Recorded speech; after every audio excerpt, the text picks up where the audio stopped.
Bienvenidos a la Guardia del Zorro. Importantísimo el vídeo de hoy que os pido que difundáis y compartáis por las declaraciones de ayer del ministro de Justicia y también el tratamiento que ha tenido posteriormente los medios de comunicación de dichas declaraciones.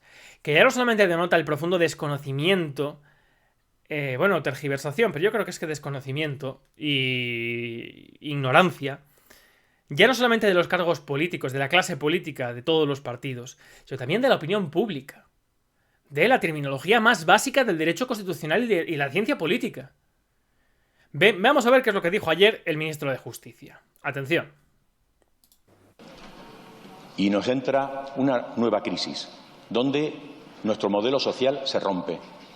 Una crisis sanitaria con unos enormes brotes económicos, pero que realmente lo que determinan es una crisis constituyente. Tenemos que, entre todos, abordar la salida de la misma. Mire, no es fácil, porque junto a la crisis constituyente tenemos también un debate constituyente y tenemos que hacer entre todos que eso sea así. No podemos dejar a nadie fuera, una lectura conjunta, porque le decía, esto no es una crisis piramidal, esto es una crisis social en cadena. Todos nos necesitamos a todos y tenemos que contribuir entre todos a dejar una mejor sociedad de la que hemos encontrado. Vamos a ver, primero, ¿qué es constitución? ¿Qué es constitucional y qué es constituyente? Una constitución es un texto fundamental que se diferencia de la ley fundamental, como la Carta Otorgada de 1200, la Carta Magna de Inglaterra, en que no solamente se conceden derechos, sino que los derechos que propugna esa constitución están garantizados porque existe una separación de poderes entre la nación y el Estado. Hay una separación de los poderes entre aquel que tiene la potestad legislativa, que es la nación, el pueblo, y aquel que tiene la potestad de ejecutar las leyes, que es el gobierno.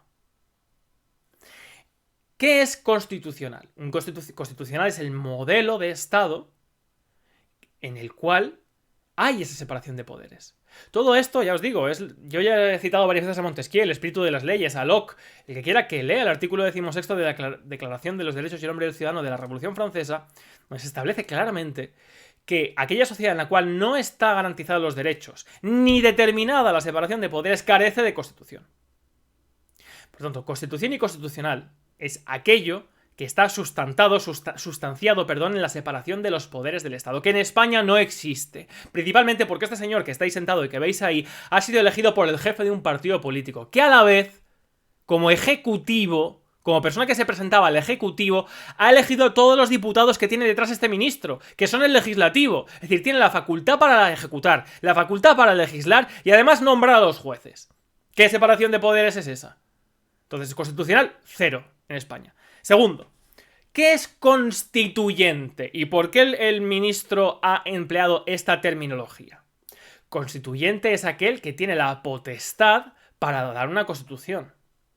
El poder constituyente, y tomando lo que he explicado de que la constitución es aquello que separa, aquella ley fundamental que separa los poderes del Estado, constituyente, el poder constituyente solamente puede tenerlo el pueblo. La nación, el pueblo, que tiene que elegir a unos diputados que hagan una constitución.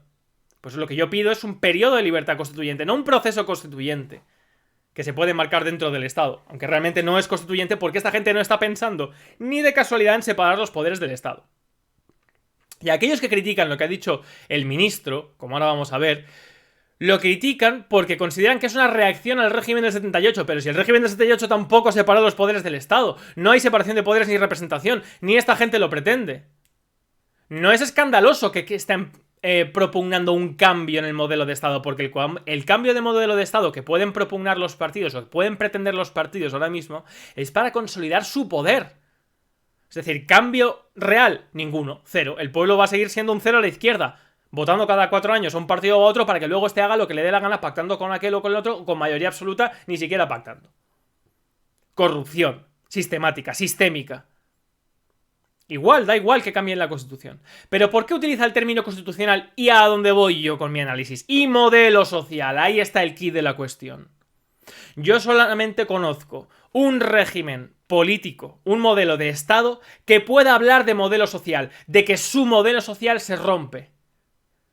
Un modelo social no se puede romper. En todo caso, se puede romper una sociedad por guerra civil o por invasión, o se puede romper una constitución o una ley, o una crisis, que es lo que ha querido decir el gobierno, en el modelo institucional. Eso sí. Pero ¿por qué habla de constituyente? ¿Y por qué habla de modelo social? Como iba diciendo, yo solo conozco un régimen político, un Estado, que hable de modelo social desde el Estado, de su modelo social, y lo una a la ley, a la Constitución, que es lo que estaba diciendo el ministro. Ese régimen se llama totalitarismo. Fascismo, el fascio de Mussolini, todo para el Estado, nada fuera del Estado. La asunción por parte del poder político del Estado de toda competencia civil, que tuvo su máximo exponente en el nazismo, por ejemplo, donde para casarse había que cumplir con que es un negocio civil, puramente civil, había que cumplir con las estipulaciones de raza que se había establecido el Estado. Hasta ese punto llegó. Es decir, cuando se habla de fractura de modelo social, es porque existe un modelo social desde el Estado. Y eso implica que los partidos en este caso, igual que los dictadores antaños, están pensando constantemente en qué modelo de sociedad, en decirle a la sociedad cómo tiene que comportarse, cómo tiene que ser, cómo tiene que regir su vida en común. Porque ellos hacen las leyes. Y eso es un germen del fascismo y el totalitarismo. Porque la sociedad tiene una existencia ontológica por sí misma. La cultura tiene una existencia por sí misma. La gastronomía, la lengua, las religiones, los acentos, las variaciones diatópicas o diafásicas, eso no tiene nada que ver con la política. ¿Quién politiza eso? Eso tiene su germen, como digo, en el totalitarismo, en el fascismo, desde los discursos de la nación alemana de Fichte, Herder, que toman después la tesis del nacionalismo, el nacionalsocialismo, el nazismo.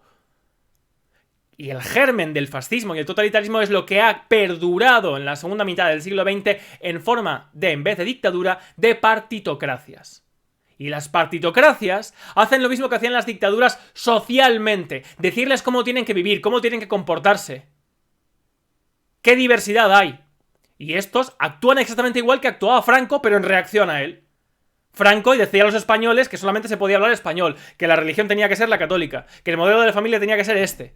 Y esta gente impone, todos los partidos me refiero, no solamente el gobierno, impone su modelo social. En el momento en el que un partido o el Estado esté hablando de modelo social o de que quieren crear un modelo social, eso es fascismo. Fascismo. Conociendo muy bien lo que significa fascismo. La ideología fascista, desde el fascio de Mussolini. Pero, importante también el tratamiento que hace el tertuliano, que dice lo siguiente, no sé quién es. A la ruptura democrática e inaugurar un nuevo régimen que se hace del siguiente modo. Por un lado... Primero, ruptura democrática, ninguna. Porque para que haya una ruptura democrática hay que romper con un régimen político, como se pretendía en el 78 con la Plata Junta o con don Juan de Borbón, con el régimen de Franco. Se quiere romper, la ruptura democrática es romper con un régimen, es decir, no romper el régimen, sino romper la sociedad. Dice, no participo más, no quiero saber nada más de este régimen, porque quiero una democracia. Esta gente no está hablando de establecer un régimen democrático. Es que a republicanos, los partidos independentistas, el modelo de Estado que ellos tenían para Cataluña, ni por asomo hablaba de separación de poderes o del principio representativo. Era otra oligocracia, otra oligarquía, pero en Cataluña. Y si ahora lo que hacen es una modificación o una promulgación de una nueva constitución o una modificación de la constitución actual, no va a establecer lo fundamental, que es la separación de poderes, que los ciudadanos podamos hacer nuestras leyes y elegir a nuestros representantes, para que no haya corrupción, para que no haya nepotismo, para que no estemos soportando un gasto político enorme que nos está llevando a la ruina y a la quiebra, para que no dependamos de la deuda pública. Todo eso no se va a modificar ni se va a tocar. Por eso este señor y muchos tertulianos que hablan en reacción a lo que dicen porque puede verse amenazado el régimen del 78. Pero si lo que pretenden continuar es exactamente lo mismo. Pero bueno, vamos a seguir con lo que dice este señor. Desde el punto de vista social, con métodos peronistas... Ya estamos otra vez. Y lo de la... Claro, ahí sí acertadamente dice que métodos peronistas, pero es que el modelo social no solamente es un modelo totalitario de Perón. También lo era de Franco, de Hitler, de Mussolini, que fue el que lo inventó. Renta mínima es un típico peronismo de tipo argentino. Todos los totalitarismos hacen concesiones y, como dije en el vídeo pasado, regalos sociales para ganarse la sociedad porque carecen de legitimidad y tienen que justificar su abuso del poder, su arbitrariedad en las obras. Pero por otro lado, con mecanismos políticos de tipo venezolano, que es desde el Congreso, con una mayoría parlamentaria, proponer un cambio de régimen. Vamos, esto es lo que quería poner. Ese es el problema, que desde el Congreso se propone un cambio de régimen. Y este señor está defendiendo la Constitución del 78. ¿Cómo se hizo la Constitución del 78? Si se hizo con una ley franquista, con unas cortes franquistas. No se hicieron elecciones a cortes constituyentes para hacer una constitución. Se hizo en secreto. Destapada por la revista Cuaderno para el Diálogo. Su director Pedro Altares se enteró de que estaban haciendo en secreto una constitución. Fue un éxito informativo, se filtró a la prensa. Incluso se criticó a Cuadernos por el Diálogo por filtrar algo. ¿Cómo se puede? Hombre, que estamos haciendo una constitución ahora mismo con la Delicado. Pero ¿sabéis lo que es una constitución en secreto? Si la constitución se la tiene que hacer el pueblo, ¿cómo va a ser en secreto? Es imposible, es una contradicción en los términos. Pero este señor dice, es un golpe de estado. Por un golpe de mano, por supuesto que sería un golpe de mano si pretenden hacer una constitución. Igual que el del 78, igual que de lo que estáis viviendo vosotros, igual que lo que no queréis por si acaso os tocan a vosotros. Os recortan. Por uno o por otro lado. No. El problema no es que se haga un cambio, sino que el cambio que se pretende hacer no modifique nada sustancialmente en la estructura del Estado. Y siga diciendo a los españoles qué es lo que tienen que hacer, cómo tienen que vivir, cómo tienen que comportarse. Ese es el problema. Y eso es lo que tenemos que romper, sí, con una ruptura democrática, que no lo pretende el gobierno actual, no lo pretende ningún partido, lo pretendo yo. Y miles de españoles que estamos cansados ya de que nos roben, de que nos engañen y nos estafen. Por eso ahora más que nunca yo pido libertad constituyente, no periodo constituyente, libertad constituyente. Para que no se haga lo del 78, buen señor, ni se haga lo que se pretende. Que es una modificación de la ley del Estado incólume con todo el poder concentrado desde el tiempo de la monarquía absoluta. No se ha desconcentrado el poder del Estado en España, sino que ha ido cambiando de manos para consolidar la hegemonía política y el poder de los partidos. No, eso de ninguna manera. Lo que queremos es una ruptura democrática, eso sí. O sea, si el problema, como dice este hombre, es que desde el Congreso se quiera hacer un cambio político, que eso es lo que dice exactamente en el 78. Eso es lo que quiero yo cambiar, promover, difundir, romper. El cambio tiene que venir desde la sociedad civil, desde la nación española. En fin, nada más, simplemente quería comentar estas declaraciones. Vamos a ver cómo se desarrolla este tema, realmente qué es lo que quería decir el ministro.